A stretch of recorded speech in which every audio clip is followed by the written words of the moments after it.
maeneo yetu ya Kanumaita Studios. Ukiwa nami Kanumaita mwenyewe. Karibu sana mchungaji kwa siku ya leo. Tuweze kuwa na mahojiano. Tunaomba ujitambulishe. Mimi ni Reverend Daniel Ngwili. Niko na Christian Family Gospel Ministries hapa Mlolongo. Nataka kukaribisha wale wote ambao wanaangalia kipindi hiki cha Kanumaita na watakao kuwa wakiangalia, na niombe tu badala ku like utume comment. Karibu sana. Asante sana. Sasa last time tulikuwa nawe tukanguza kidogo. Leo naomba tena tuinguze tu tukisonga mbele. Sasa kwa ile tu Ukristo.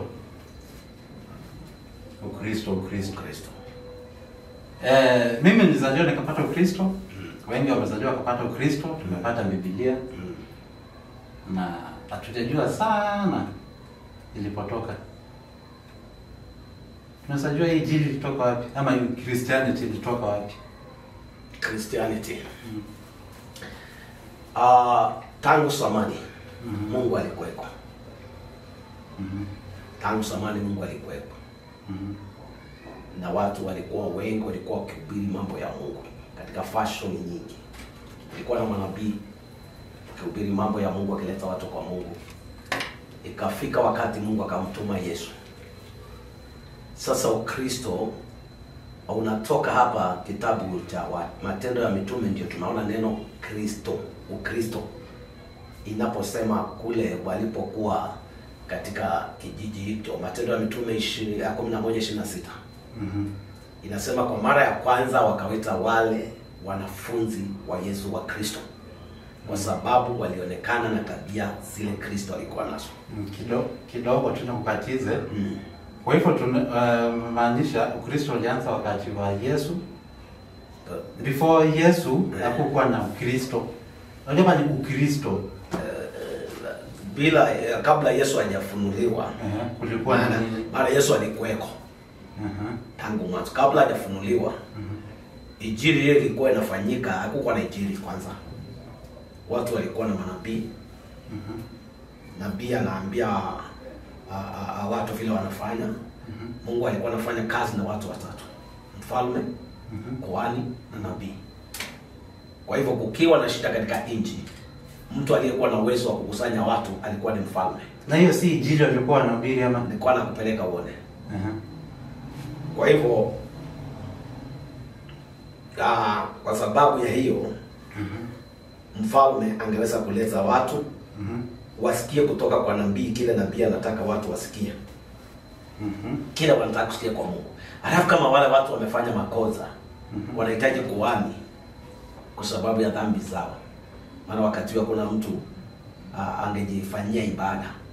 Kuna mtu angeona. Kulikuwa na kuhani mmoja ambaye alikuwa anaingia patakatifu kwa watakatifu mara moja kwa mwaka. Sasa ni kuleta sadaka zako ndio unafanya ibada ya namna hiyo. Yesu alipokuja alitoa sadaka moja ya kumaliza, kwamba hakuna haja kupitia kwa mtu ndio uone Mungu. Sawa, hapo tukubaliane. Kwa hivyo ile mambo vile ilikuwa inaendelea wakati huo si kama hapana. Unajua injili inaweza kuwa ya tofauti. Hata siasa inaweza kuwa ni injili fulani unahubiri. Kwa hiyo tutasema si injili. Mambo ya vile mwanadamu anaishi na Mungu yalikuweko tangu zamani na bado inaendelea.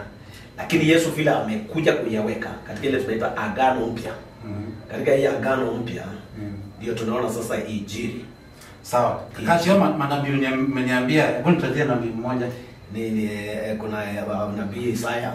Wachia Isaya alikuwa Mkristo. Unajua ile jina la Ukristo tunataka uone ni nickname.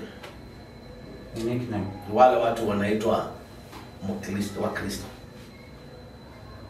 Tuseme wacha nikupeleke mahali pengine. Wale wengine wanaitwa Mungiki ama wanaitwa kitu kingine. So ni watu waliona hao wanakaa hivyo ndio wakawaita wa Kristo. Sasa kuja kwa Kristo maana alikuja na wafuasi wake. Sasa inaitwa kulingana na wale wanafuasi wa Yesu. Kwa hivyo hao wengine walikuwa kina nani? Kama wafuasi wengi walikuwa wanaongea kuhusu wakati utakayekuja kufunuliwa kwa Yesu. Niseme nianze kuongea kuhusu mtu mwingine anakuja kama Yohana kwa mfano, unaona naongea kuhusu anayekuja mbele yake. Akina Isaya wanatabiri mtoto atazaliwa. So wanaongea kuhusu mtu anakuja. Sasa Afrika yeye mwenyewe. Alipofika sasa akaanza kuyafanya yale mambo ambao sasa watu wakaanza kufuata. Ndipo tunaona Mathayo 28 19 na 20. Baada ya Yesu kufufuka, naambia mwendeni duniani kote mkahubiri Injili na mkawafanya wafuasi wangu, wanafunzi wa Yesu. Sasa unaona? Samani tuna wafuasi wa Musa. Sasa Musa hayupo. Hatuwezi kumfuata mtu aliyekufa. Tunamfuata ule mtu yupo. Na hao zamani hatuwezi hata wa Musa kama wa Kristo, ndio ni Kristo, tuweta wa Musa, hatuwezi kuwaita hivyo. Hatuwezi, maana hao wanaelekeza watu. Musa anasema atakuja kuwa nabii mwingine mkubwa kuliko mimi.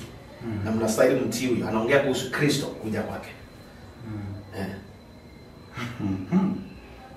Kwa hivyo Ukristo ulianza wakati wa Yesu. Ukristo ulipeana, watu wakaanza kumuita maana wafuasi wa Yesu. Kwa njia nyingine walipewa wale wanaomfuata Yesu. Wengine tunasema walikuwa wanafuata nani? Sasa kuna watu wanafuata mambo mengi, kuna watu walikuwa wanafuata watu wengine, kuna watu walikuwa wanafuata huyu mtu alikufa huko anaitwa Wanyonyi. Sasa tuongelee hapo kwa Biblia sasa. Paulo ni Mkristo. Alikuwa anafuata Yesu. Kuna Elisha alikuwa anafuata nabii Elijah. Elisha alikuwa anafuata nabii. Na Elijah. Sasa juu Paulo tumemwita Mkristo ndiye kufuata Yesu. Si Elisha tumwite Mwelija? Hapana. Unajua hiki tunataka uone hivi kile ambao Yesu alianzisha si dini ama dhehebu ya kitu fulani watu wanaweza kujitanisha. Lakini Yesu yeye hakuacha Ukristo. Ukristo ni sisi tu tulijitengenezea. Hapana. Ni watu waliona. Ninataka nikueleze ili jambo la Ukristo ni kitu ambayo inachukuliwa na watu vingine. Vingine. Ndio nilikwambia hii ni jina ya nickname. Wewe nickname ya Kalumaita sio yako, ni kitu yako unafanya. Kuna ile jina yako. Sasa hao wanamuita kulingana ile kazi anafanya. Wale wafuasi wakaitanishwa na Yesu. Haina shida sana kama wafuasi wa Kalumaita tuwaite wana Kalumaita kama wakalumaita. Sasa hivyo, lakini unaona yale matendo na ile lifestyle wanaishi ndio itaonyesha influence. Kwa hivyo wale watu wakawa na mguso wakifanya kama vile Kristo alifanya. Unajua unaitwa kulingana na vile kitu unafanya. Ukianza kuongea kama Moi, watu wanaanza kukuita Moi, si ndio? Kwa hivyo wao wakaanza kuonekana hawa katika Antiokia. Wale wanafunzi walikuwa kwa Antiokia. Wakaonekana wanafanya mambo yale Kristo wakifanya. Wanaponya, wanafufua watu. Mambo miujiza inawafuata, wakawaita Wakristo. Sasa hiyo pia inawapatia tofauti na watu wengine ili pia waelewe hawa ni wa njia hii. Samani waliitwa watu wa ile njia. Ni kurudisha tena Paul anapoitwa Sauli anapoenda kuwashika, kuwakamata, kuwaweka korokoroni, walikuwa wanaitwa watu wa ile njia. Hakuitawa watu wa Kristo. Kwa hivyo kipindi hicho chote mpaka Antiokia ndio wakapewa jina ya Wakristo. Ya Wakristo. Sasa tufuate njia za Kristo sasa. Tufanye kama vile Kristo alifanya. Tutaweza kweli? Tunaweza. Kwa mfano, tukiangalia Kristo hakuoa. Kwa hivyo tuoa ama tusioe? Unajua Kristo alikuja kuleta mambo ya dunia ya mbinguni. Na mambo ya mbingu mambo ya kuoa mbingu itakuwa. Yesu alisema watu wakifufuka watakuwa kama malaika. Kuna kuolewa, kuna kuoa. Ni sawa sasa. Unajua wewe una jukumu yako kwa hapa duniani, ile Mungu amekupatia. Kuwa na familia. Kuwa na familia ni Mungu amekupea. Sasa alianza kwa mwanadamu hawezi kukaa peke yake. Hiyo maisha ambayo una familia ni maisha magumu hapa duniani. So hatuwezi kusema tutakaa kama Kristo, maana Kristo hakuwa na haja kuoa. Ni sawa. Kristo hakuwa na nyumba. Tujenge ama tusijenge? Kristo nani anasema hakuwa na nyumba? Alikuwa amejenga wapi? Mtu mmoja anasema nionyeshe. Akamwambia mbweha siko na mapango, lakini mwana wa mtu hana mahali pa kuweka. Mtu mwingine anasema nataka, akasema njoo nikuonyeshe mahali nakaa. Kila tunahitaji tu ni kutafuta maandiko vizuri na kuelewa vizuri. Sikuchukua juu hiyo. Mtu akaangi msituni. Sasa alikuwa amejenga nyumba? Alikuwa na nyumba. Amejenga ama alikuwa na nyumba? Alikuwa analala mahali. Alikuwa analala. Hata kama si kwake. Hapana, tuwezi kusema si kwake, alikuwa na mahali pa. Unajua, ukitaka kuangalia mtu ambao amewajibika kufanya mambo, kuna vitu hawezi kosa kufanya. Ile kitu lipo ni kwamba Yesu alijenga watu mawazo yao kwa ajili ya maisha ya ajabu. Ndio Biblia inasema kama umekufa na kufufuka na Kristo, mawazo yenu yawekeni juu. Inamaanisha tujenge, tuna manyumba, tuna watoto, tutakayaachia. So, wewe ukisema utaoa, utakai ni sawa kama utaweza. Kama utaweza ni sawa. Lakini kama utaweza, tumesema Yesu alikuwa na nyumba. Yesu alikuwa na nyumba. Alikuwa ametoka msituni. Kwa hivyo tusiseme hatutajenga juu Yesu hakujenga. Hapo tujenge. Sasa tutaishije? Si tunajifunza kutoka kwake. Kujifunza nini? Maisha yenye aliishi. Unajua anaposema hivi, alikuwa na focus. Alikuwa na focus. Watu walikuwa wamekaliwa sana na Wafarisayo na Masadukayo. Watu walikuwa wamekaliwa na kitu inaitwa sheria. Ile ya Musa. Watu walikuwa wamekaliwa na traditions. Sasa Yesu alikuja kuwakomboa kwa hizo vitu ambazo zinawafanya awapatie kitu rahisi. Na ndio Biblia inasema yeye alikuja na neema. Sasa neema inamaanisha unasaidiwa kufanya ile kitu unafanya. Sheria inakwambia usiue, lakini haikusaidii. Lakini Yesu anakuambia wewe na anakupa nguvu za kukosa kufanya ile kitu. Anakuambia usisini, lakini anakupatia uwezo ya kukosa kufanya ile kitu. Sasa yeye ana neema ya kukusaidia kuishi yale maisha. Kwa hivyo tunapojifunza kutoka kwake, tunajifunza ya maisha ambayo ya uungu. Hakuna mtu amewahi kumuona Mungu, lakini Yesu anasema kama umeniona mimi, umeona Mungu. Umeona Baba. Kwa Kiingereza inasema is the express image of God. Sasa unajifunza kutoka kwake yeye. Ambao ana ujumbe anasema aliyetoka juu. Nani huyo aliona Mungu macho kwa macho? Biblia inasema ni wewe utaniambia. Hapo tutakuangalia scripture tu. Kuna scripture inasema nilimwona Mungu macho kwa macho. Utatafuta sana. Hebu tupeni hiyo scripture. Utatafuta sana. Macho kwa macho. Alimuona macho kwa macho. Biblia imesema kuna mtu angeona Mungu kwa macho na aishi.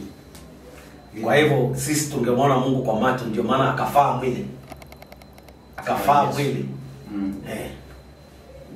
Hata watu wengine unasikia wanasema tuma malaika akianguka mbele yako utakufa tu. Na ile utukufu aliona. Ndio maana unaona sisi tunahubiri injili. Malaika akija hapa utakufa tu. Grace stahimili. Kristo kuna story mingi. Si story. Nahitaji ni mafundisho marefu, mafundisho asi ya siku moja ama mwaka mmoja. Sasa kwa mfano, wewe ni Mkristo? Mimi si Mkristo, nimeokoka.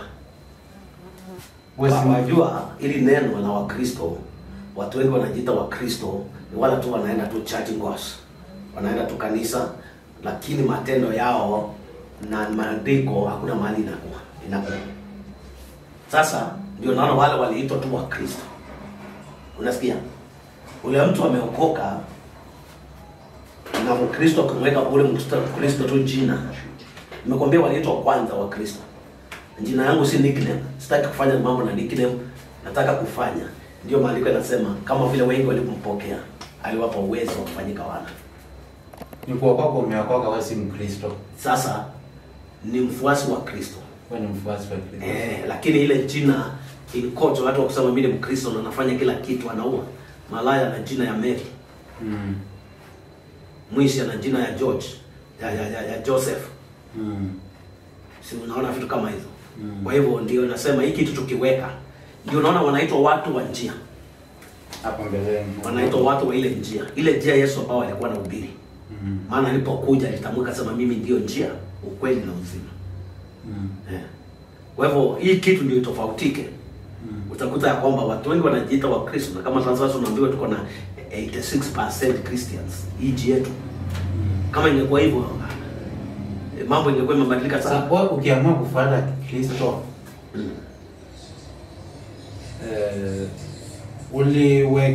ulichukua dini tofauti ukalinganisha nifuate hii nisifuate, ama uliangukia kwa Kristo? Sio dini, tuna madhehebu nimeenda madhehebu mengi.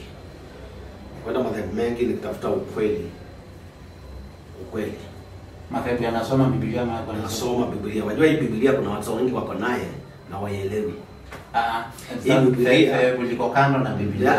Wanaweza kuhubiri Biblia ukaweka watu kwa msitu, ukawapotosha. Yesu mwenyewe alisema mnanitafuta kwa maandiko na mjui maandiko yanaongea kuhusu mimi, na mwezi kuja kwangu nikawapa uzima. Kwa hivyo watu wanaweza kukuambia mambo lakini hawakuambii maneno yako. Hapa ndipo utakaangalia maisha yako na unaangalia vile Yesu anakuambia. Maana Yesu anakuambianga vile maisha yako iko. Vile maisha yako iko. Kwa hivyo utakuta kwamba sio makanisa ambayo tunaziita madhehebu, sio makanisa mingi inaweza kukusaidia. Kuna watu wengi wanahubiri kuhusu Yesu lakini utamuona hapo kwa Yesu. Hapo maishani mwao utamuona. Hautamuona. Kwa nini? Maana yupo. Asema ukifungua nitaingia, anakaa ndani yetu. Yesu yukaa ndani ya mtu. Na akiingia hapo wa Korintho anatuambia mtu yote akiwa ndani ya Kristo amekuwa kiumbe kipya. Hawezi kuwa ule mtu wa zamani. Kwa hivyo ule mtu ako nje na ule mtu ako ndani wako tofauti. Na hawezi nilazimisha kuingia kwangu. Huwezi kujilazimisha na yaani Yesu alilazimisha kuingia. Hawezi. Unajua urafiki si kulazimisha. Urafiki ni lazima uone kitu kizuri ndani ya mtu. Na hii inaanza tu na kuamini. Kitu rahisi sana tu kupewa na kuamini. Ile kitu itafanya watu waende kuzimu. Ni kitu rahisi sana kwamba hawakuamini. Biblia inasema hivyo. John 3:17. Hii ndio hukumu. Kuzimu kwani kwa maana hawakuamini, kukosa kuamini. Sisi tulitengeneza sama ni shetani na watu wake na waaminio na wafuasi wake.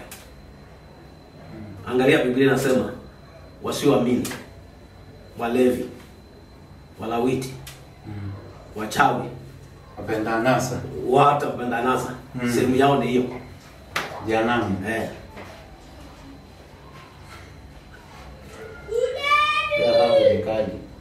Ni kali kwa kutotii, maana kutotii kuna adhabu kali. Huwezi reject mwana wa Mungu, huwezi kumkataa. Hata wale watu wanakataa mfalme kwa waendani mzuri. Hiyo ndio inaitwa kuwazi. Kuwazi ni kama mtu ana overthrow government. Na si jehanamu ni kama imekuja na Kristo. Ilitengenezwa wakati wa Kristo ama hata Waislamu wanajua kuna jehanamu. Jehanamu ilikuja before Christ ama ni after Christ?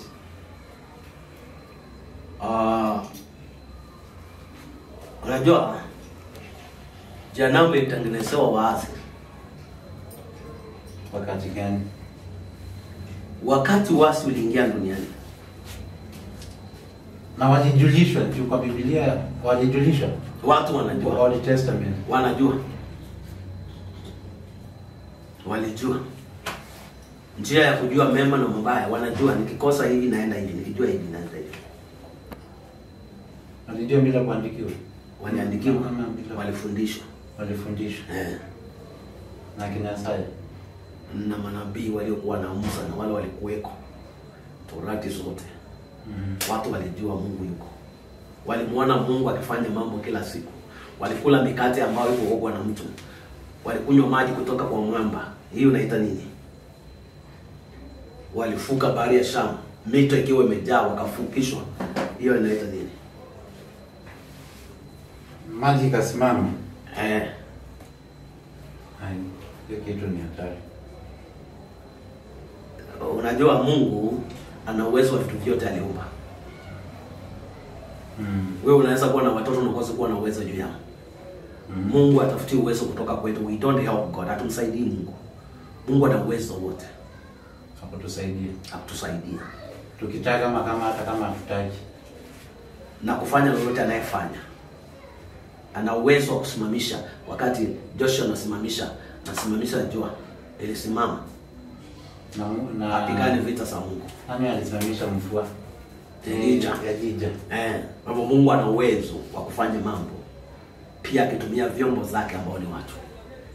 Na hata bila watu Mungu alikuweko. Mungu hategemei watu kuishi. Hebu ninguze kidogo hapa kwa Elijah. Elijah akasimamisha mvua. Kwa miaka 3. Na nusu. Kwa mfano, kungekuwa na watu wawili, Elijah na mtu mwingine. Elijah asimamishe mvua na mwingine afungue. Aseme nimepanda nahitaji mvua. Aombe Mungu. Na Elijah na yeye si ni Mungu ameomba bado. Na mvua ikose kunyesha. Huyo mwenye alisema aliomba mvua inyeshe, ikikosa kunyesha ni Mungu anajibu maombi yake ama? Unajua kile kilikuwa kinafanyika ni wale watu walikuwa wamegeuka. Wamefanya dhambi kiwango cha juu. Kiwango cha juu. Ni sawa, tusiseme ni wote. Na tuseme ndio nakueleza. Maana hiyo inafuatia manabii wa Baali kuuawa.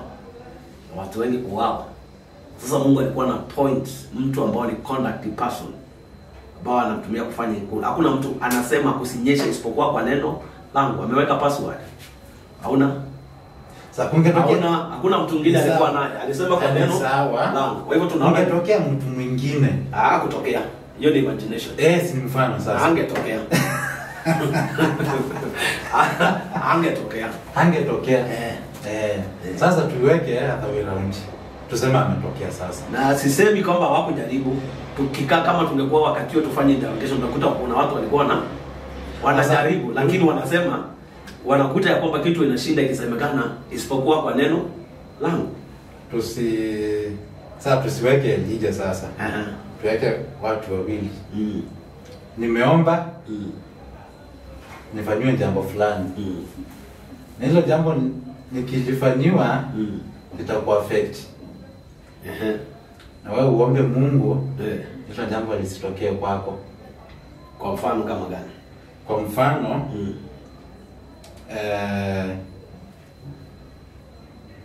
wewe ni daktari.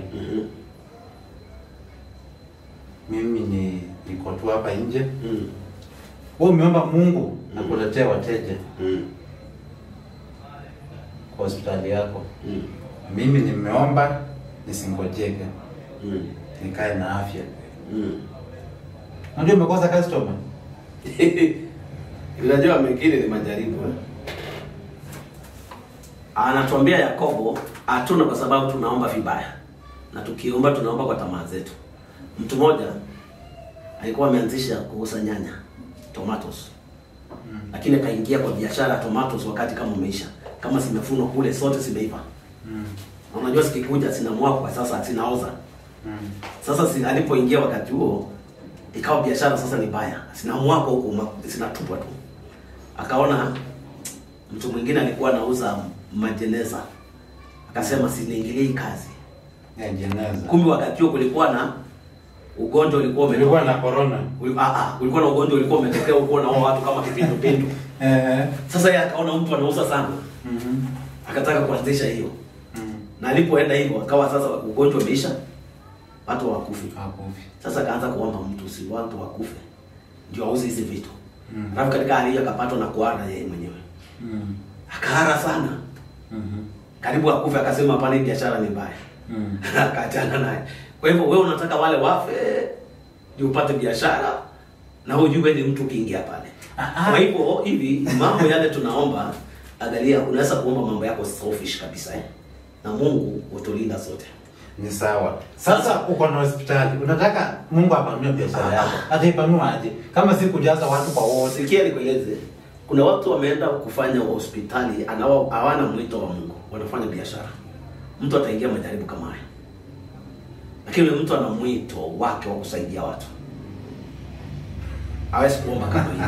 Kwa sababu wakati mambo yake ni watu wako wagonjwa masiko wagonjwa. Wakati daktari mtu ule anayeattend anapona, anasikia vizuri. Ni sawa. So ombi yake si hiyo kwanza ati umekuja tu kwa msaada. Si kutaka kwa kutaka, ukuja kutembea. Unasikia? Ni sawa. Hivyo anafurahia wakati anasaidia. Anapoona mtu anafurahia. Lakini huyu mwingine anasema hakuna, akisikia kuna kipindupindu anasema watu hade. Sawa. Tupe maombi ya za kwa hospitali. Anafaa kuomba aje?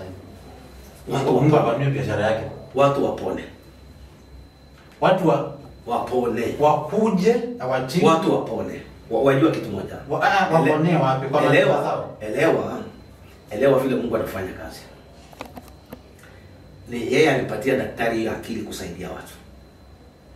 Mungu hawezi kumweka kwa box. Unaelewa? Kwa hivyo wakati watu wanakuja wanapona, si much more kuhusu ile pesa anapata mambo yake anafanya. Amefanya hivi kusaidia, ni kurudisha mahali pengine. Kuna watu wameanzisha children home. Si kwa sababu anataka kutengeneza pesa. Ameona chokora, anataka kumhurumia. Chokora wakiisha. Kwa hivyo ombi ya daktari. Kwa hivyo ombi ya daktari. Si kwamba watu wao wagonjwa. Ni kwamba ukitokea magonjwa, Mungu nisaidie niwasaidie watu.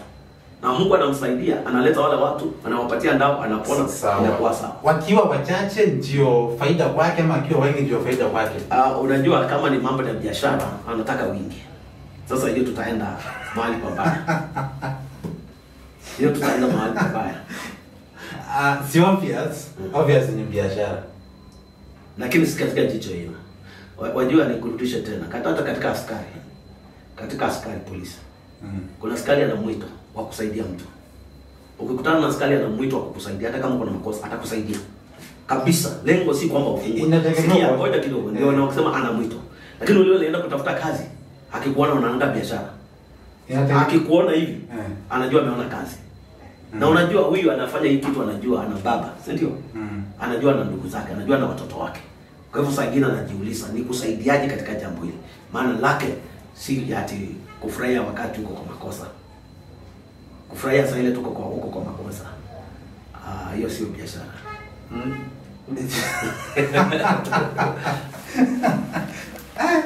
Basta. Watu wa biashara hawa. Hizi biashara hizi. Najua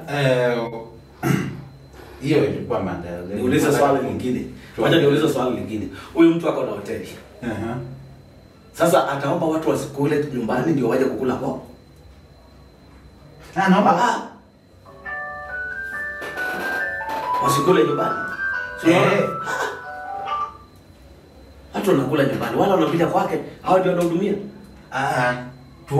Mtu wa hoteli aombe watu wasipike kwao. Wakuja kula kwake. Tutatuma hiyo maombi tuone kama wataomba wangapi. Wakose kupika waje kula kwake. Waje kukula. Sio sababu umewekewa hoteli. Hivyo basi watu waame kwa nyumba zao kalale. La sivyo. Wewe mtu wa hoteli omba, Mungu akuletee wateja.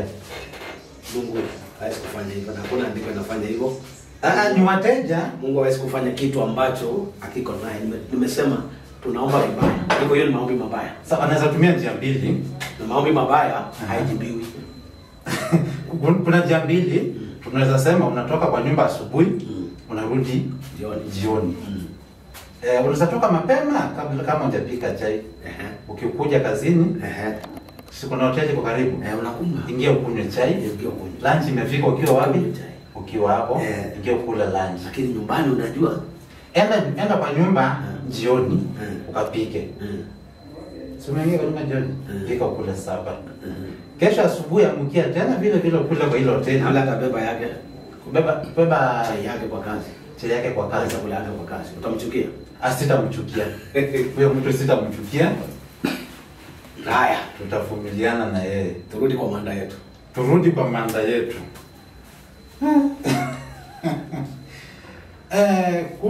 Ni jambo lipi Wakristo ama Mkristo afai kufanya ama anafaa lenye afai kufanya? Kwa mfano Mkristo ufai kumuona kwamba ila anakunywa makuni, ufai kumuona kwamba Mkristo kuna biashara anafaa kufanya, anasafanya zote. Ukiangalia kuna biashara zingine zinahitaji ka ukweli na ka uongo kidogo ndio zifanye. Na kama wewe ni Mkristo, hapo uongo imekuweka nje. Jambo la kwanza, Yesu afundisha uongo. Namba ya pili, kuna uongo ya kujiokoa. Namba ya pili, ile kitu wanataka kulinda ni kitu kinaitwa imani. Imani kuna vitu inachukia. Kwa hivyo kama unanifuata mimi, yale mambo ninachukia lazima uyachukie. Na yale mambo ninapenda lazima uyapende. Umetaja jambo kama kuwa kwa club. Unaweza enda, si kwamba unaendanga tu kukaa hapo. Labda una mtu ulikuwa unataka. Ama saa nyingine ukaswa hapa na makonjo. Na mahali pa kujisaidia ni kwa club. Si unaweza ingia ukajisaidia. Na watakuona aje? Ngoja vile wanakuona. Si vile wanakuona. Jiulize Mungu anakuonaje. Shida kubwa ni kwamba watu wanaogopa watu badala kumuogopa Mungu. Unasikia? Unajua? Baba yako ako pale kwa kilabu na unataka kumuona. Wewe utaambia baba yako toka tuonane, ama wewe utaenda umuone mwambie baba nilikuwa nataka hivi au umalize. Utaenda kae kwa hiyo meza, uondoke, muongee, utoke. Sasa ongea na yeye utoke. Wewe hujakuwa ule mtu ana mazoea, unataka kwenda unakaa hapo, unakunywa soda zako hapo, unakaa hapo. Kitu moja, environment ina nguvu sana. Ina nguvu aje? Kama vile unaona kinyonga. Kinyonga ubadilishwa na environment. Masingara. Kwa hivyo ukizoea hayo. Nilikuwa katika maeneo haya mimi nilipo mambo ya shule niliposhindwa na mambo ya shule mambo yale mengine. Sasa mimi nilikuwa naenda kukaa kwa club. Na kaa hapo. Ndio hii bitter lemon soda inaitwa bitter lemon wakati ilikuwa imetokezea. So mimi sikunywa ile na kunywa bitter lemon. Lakini ushawishi wa environment, siku moja nikakuta nimekunywa kamoja. Tindi moja mbili kasoya. Kwa hivyo hata sigara tunakaa na wale wanafuta moshi, nasema hebu nionje kuonja hiyo. Kwa hivyo utaona ya kwamba kitu moja Biblia imesema bad company corrupts a good one. Ile kitu inatusumbua leo ni environment. Hata masomo kwa nyumba, uwezi weka nini TV hapa na kila kitu hapa, environment mtoto ufikiria ata concentrate atasoma. Hapana, environment.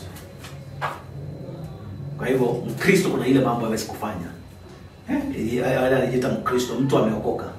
Kuna vitu hawezi kufanya. Kila kitu unafanya ambao akimpendezi Mungu. Na sio Mungu peke yake, akimpendezi mtu mwingine. Mimi ni Mkristo, mimi si Mkristo mfano. Mimi si Mkristo. Niko na biashara zangu za kuuza vileo na nimeokoka. Biashara nifunge ama ziendelee? Hawezi kuokoka na kaendelea na hiyo. Unajua? Huwezi kuokoka na kaendelea hiyo kitu. Sasa nianze kuhangaika tena na biashara. Unajua, siku moja nilikuwa nahubiri mahali. Na mama aliyekuwa ananipatia petroli. Alikuwa na klabu ya karibu. Na siku ya mwisho nikamuuliza mama, unataka nini? Kwa sababu mimi siwezi bariki kazi yako. Ila nikuombee Mungu akubadilishie. Na nikamwombea Mungu akambadilishia mpaka wale wafanye kazi. Mungu alimbadilishia akampa kazi nyingine nzuri. Unaangalia mzee hapa anakunywa school fees yote. Na hata akikuja kesho namwambia nenda angalie mahali ulikonjoa. Hauna huruma. Kuna vitu zingine unafanya maana uko nje ya Mungu. Ukiingia ndani ya Mungu unafunguka macho, unaanza kuona ile kitu ilikuwa inaitwa kibaya. Kwa hivyo kuna vitu huwezi fanya. Huwezi kuwa unasema nafuta sigara na kunywa, nafanya umaraya, mpango wa kando na mimi ni Mkristo. Hiyo hapana. Sasa nifanyia ni biashara niuze ama nifunge? Hiyo biashara unaweza uza au unaweza kufunga.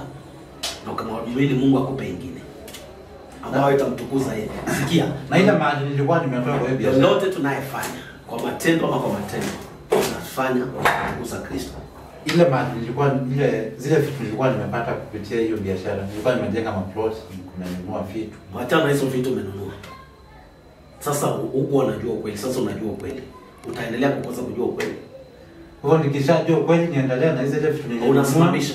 Biblia inasema nisimamishe kilabu. Nikwambia Biblia imesema ikiwa mtu yote ako ndani ya Kristo amekuwa kiumbe kipya. Tazama ya kale imepita, ona mapya yanakuja. Sasa Ukristo wa kweli, wokovu ni kuonyesha mambo mapya yanayofuatilia.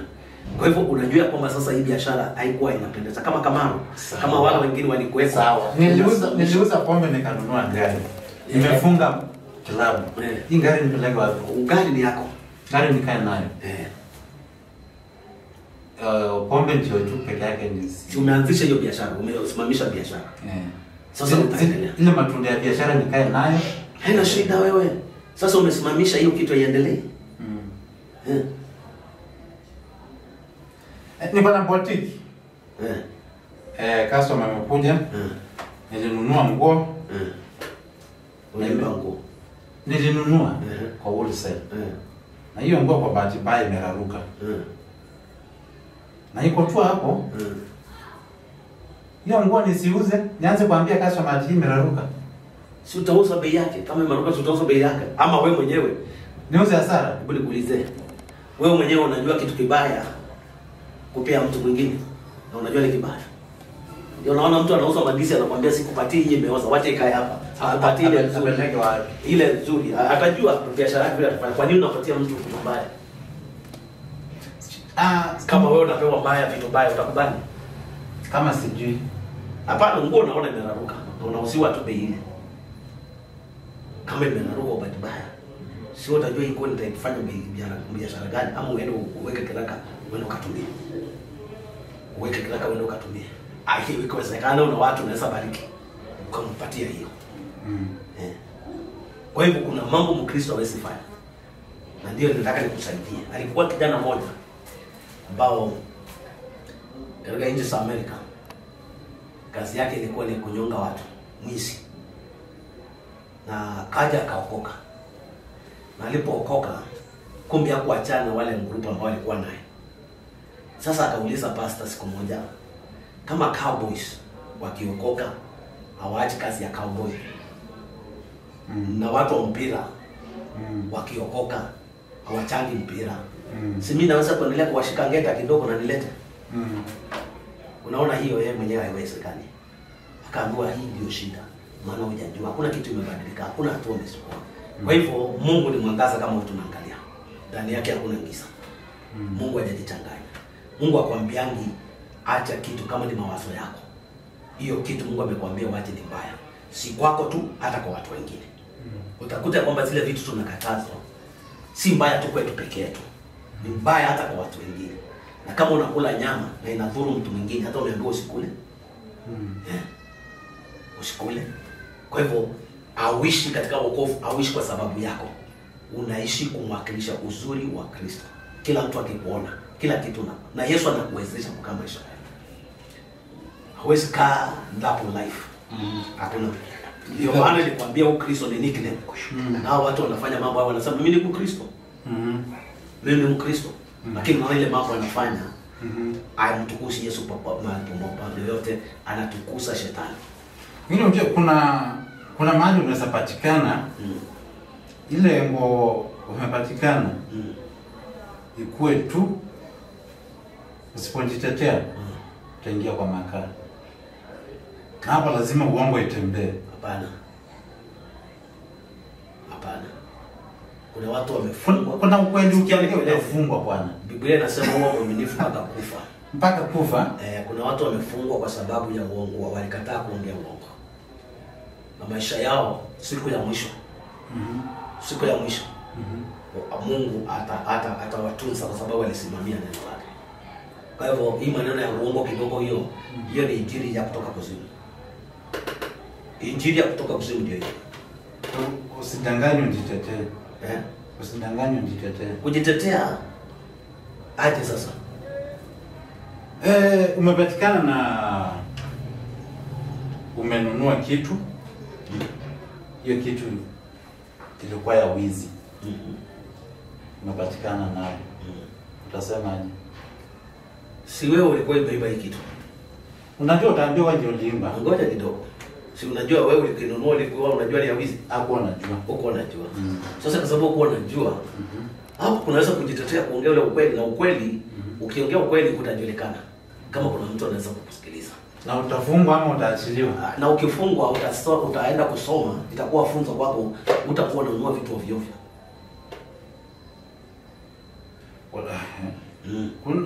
Kuna simu, kuna jamaa alinunua simu tu kwa duka. Ikapatikana ni ya wizi.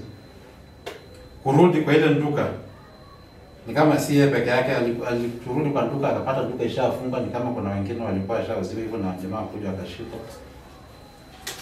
Lakini kwa hayo yote ni injili. Yote si injili. Huyu anayefanya mambo haya hata kosa kulipwa, maana anaingiza watu katika shida ambazo ziko. Unasikia? Na ndipo ukinunua vitu juango unanunua kwa watu gani? Kuna watu wengine hata wasijua. Tano ukuta wana biashara zao, wana barua zao hapa. Kesho ukienda ukuta hiyo. Sio huyo peke yake. Mtu alinunua gari, akaambiwa kuja wakati fulani. Akikuja akakuta hakuna ofisi kama hiyo. Akija kuchukua, akakuta kumewekwa kazi nyingine. Printing. Na aliacha kazi hapa ya kuuza magari. Ulizia kuna mtu anajua. Kwa hivyo kuna matapeli huko. Na hata ukitapeli ujue bado Mungu yuko. Ujue bado Mungu yuko. Usijitetee, usiingize watu kwa shida. Usiingize watu kwa shida. Ongea ukweli, hata kama ukweli utakufunga, ongea ukweli. Ongea ukweli. Ni vile tu muda umeisha. Tungeangalia yule jamaa alisema huyu si mke wangu.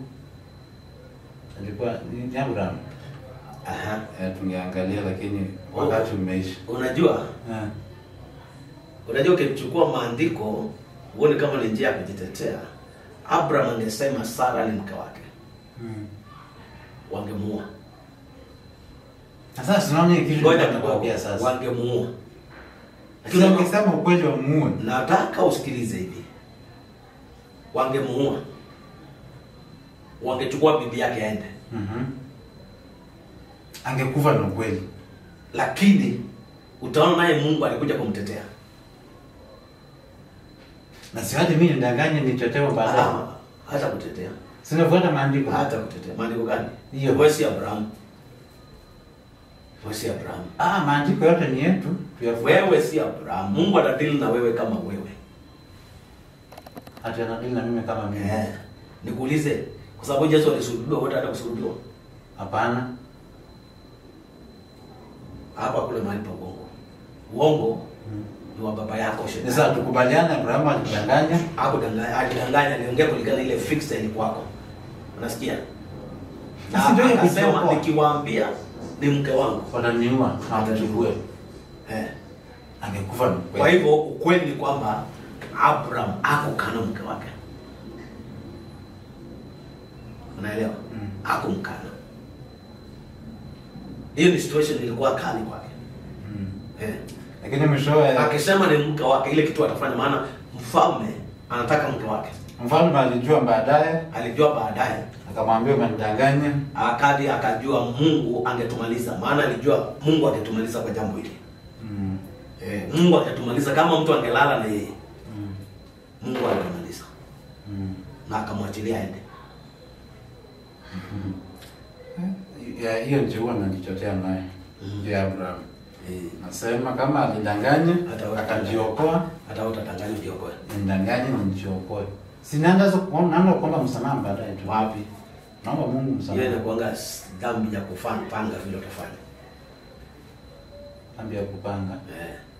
Kuna vitu zingine Mungu anaelewa. Anaelewa vitu zingine. Mungu haelewi mpaka umueleze. Hapa utakuwa unaongea na Mungu, utakuwa unaongea na yule mtu wako pale mbele kama ule cameraman. Hautamdanganya. Sawa, sasa kwa leo ningependa tuweke koma kidogo. Tutakuja kunguza baadaye tukiendelea. Kwa hiyo interview nyingine inafuata. Sasa wakumbushe kanisa mahali liko. Kanisa tuko Mlolongo kule Kathangaita, Christian Family Gospel Ministries. Na unaweza tembea siku moja ukaona kile tunafundisha na ukaona zaidi ya vile tuko. Tutaendelea kuwa tunakuja Kalumaita hapa. Tumesema badala ku like, tuma comment hata kama ni kitu unataka tukujibu. Tuma comment ya maswali, interact with us, tutakujibu. Mahali tumeenda Kombo tuambie. Mahali tumetoka nje ya topic tuambie.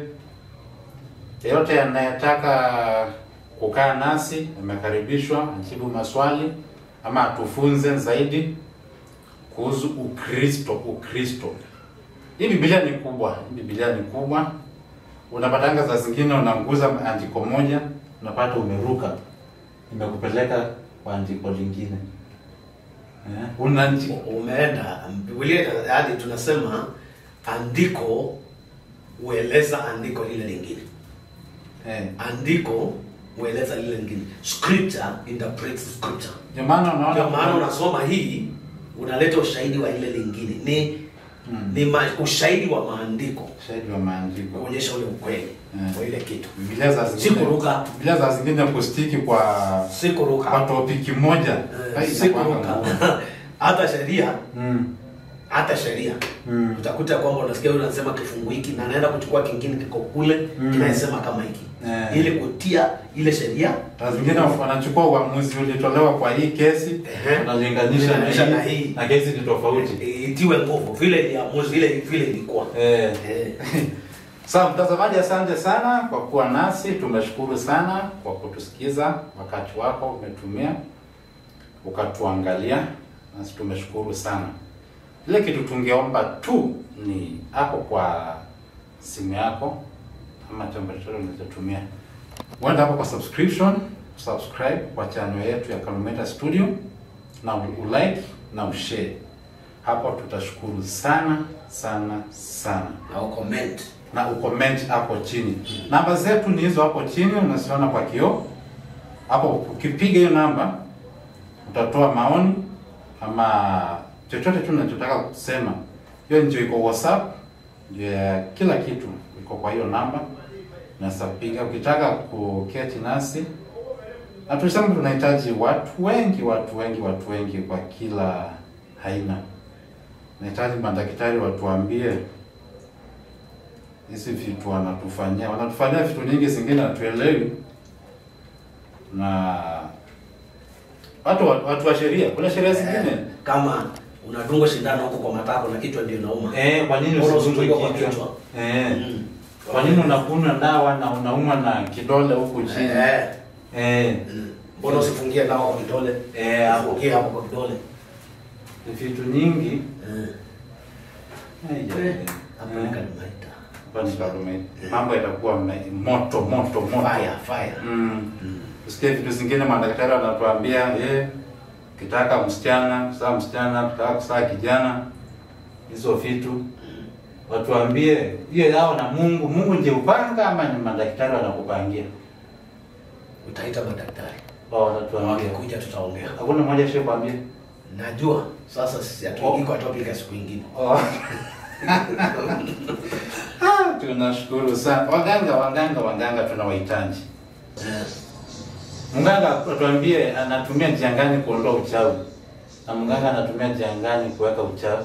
Uchawi anatumia njia gani kuroga watu.